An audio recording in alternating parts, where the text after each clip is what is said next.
জয় শিবধাম। জয় শিবধাম। শিবধামের সাথে অনেক দিন থেকে যুক্ত আছেন, জুড়ে আছেন। আমরা কম বেশি সকলেই ভিডিও দেখছি আপনার। তো আপনি ধাম থেকে কি কি উপকৃত হয়েছেন? ফার্স্ট উপকৃত হয়েছে, আমার ছেলে মারাত্মক অ্যাক্সিডেন্ট হয়েছিল। আচ্ছা। 2024 সালে এপ্রিল মাসে 7 এপ্রিল বাবার কাছে আসার পর আমার ছেলে, বাবা যা যা বলেছিলেন আমি সেই নিয়মগুলো করার পর আমার ছেলে আজ পুরোপুরি সুস্থ। বাহ। ঠিক আছে।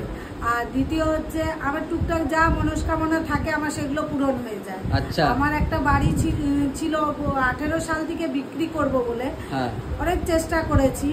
অ্যাডভান্সও দিয়ে আবার ফেরত নিয়ে নিয়েছে, কিন্তু হয়নি। বাবা আমাকে, আমি অনেক দিন থেকে আসছি 24 সাল থেকে, কিন্তু বাবাকে আর আমার বলা হয়নি বাড়িটার ব্যাপারে। এই 5-6 মাস আগে আমি বাবাকে বলেছিলাম, তো বাবা বলেছিলেন 5 থেকে 6 মাসের মধ্যে তোমার বাড়ি বিক্রি হয়ে যাবে।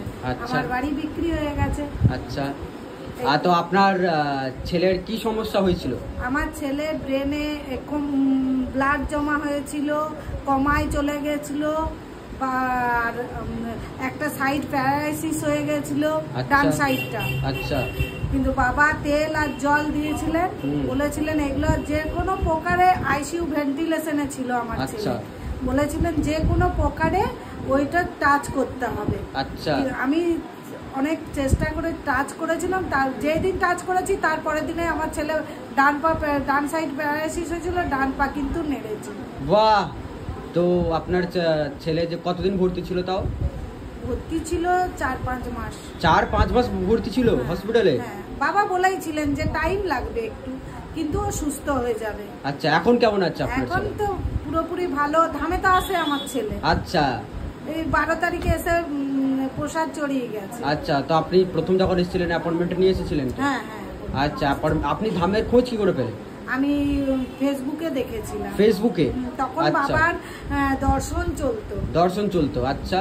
ফেসবুকে দেখে আপনার কি মনে হয়েছিল এটা, যে আমাদের পশ্চিমবঙ্গের মধ্যে, কলকাতার মধ্যে বা দমদমের মধ্যে যে এরকম একটা জায়গা আছে, সেটা জানার পরে আপনার অনুভূতি কি ছিল?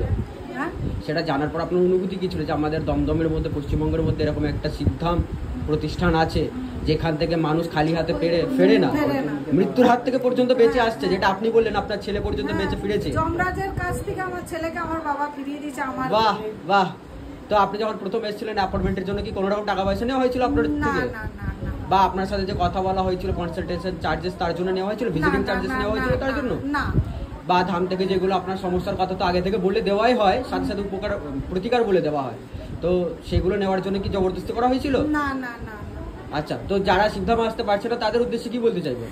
তারা বাড়িতে বসেই, যদি শিবধামে অনেকে আসতে পারে না অনেক রকম প্রবলেমের জন্য, কিন্তু তারা যদি মন থেকে বাড়িতে বসেই বাবার নাম জপ করতে থাকেন, মহামন্ত্র, গায়ত্রী মন্ত্র, অতি অবশ্যই তারা ফল পাবে। বাবাকে মন থেকে ডাকলে নিরাশ হবে না। হ্যাঁ, একদম। তো আমি আরো একটা কথা বলবো যে আপনার ছেলের সমস্যা তো প্রায় 5 মাস বললেন, তাই তো? না, 5 মাস কি 1 বছর হয়ে গেল। এখন পুরোপুরি সুস্থ। সমস্যারই কতদিন ভুগছিলেন আপনার ছেলে? 5 মাস। তো শিবধামে আসার আগে আর কোথাও কি দেখিয়েছিলেন কোথাও কোনো ঠাকুর মন্দিরে? না, সেই সময় তো আমার কোনো সুযোগ হয়নি। আমি সোজা বাবার কাছে, তার আগেই তো আমি বাবার এখানে এসে দর্শন করে গেছিলাম, তখন তো আমার ছেলে অ্যাক্সিডেন্ট হয়নি।